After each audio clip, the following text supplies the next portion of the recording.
Now for a quick Devar Torah. In this week's Parsha, we have all these donations going to the tabernacle, and they're by all the people. Remember, the Parsha begins with Vayakel, that Moses gathers together all the Jews, because the issue of the building of the tabernacle is not that there's a select group and they will do all the work. The idea is it is done by everybody.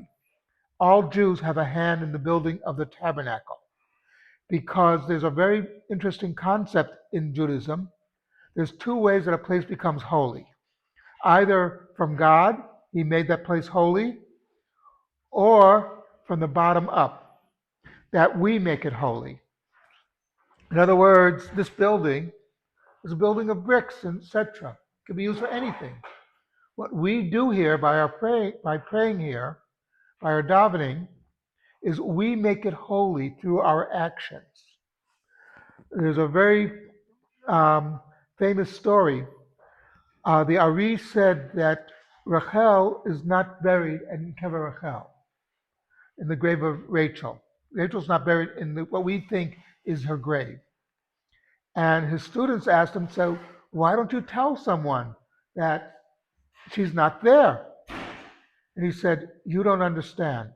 So many Jews have gone there and prayed. It is as if she is there. We've made the place holy. And this is a very strong concept. Interesting to note that God made Mount Sinai holy for a little bit, for the giving of the Torah. But we do not know where it was, where that happened. We don't know where Moses is buried. All these important places, because it is to teach us that holiness does not come from a particular place. It comes from what we do in that place, that we make it holy. Another story, famous story, there was a tour guide in Israel who was considered to be the master of all tour guides. He was on a bus. Huh? No, it was not me. This was way before my time. But he was on a bus with a group of Israeli tourists. They're going from Tel Aviv to Yerushalayim. And the bus broke down in Emek Ayalon, in the Ayalon Valley. So he realized there was a problem. All the men would stand around the bus driver to tell him what to do, and the bus would never get fixed because so many people were bothering him. So he decided he'd get the group off to the side so the bus driver could fix the bus. So he went to the biggest rock he found, and he announced, do you know what this rock is? This is the rock on which Joshua stood when he stopped the sun. And starts quoting the whole story. And sure enough, after he's finished, after about an hour, he made the whole thing up, by the way, as far as that being the rock. After an hour, the bus gets fixed. They go merrily on their way to Jerusalem.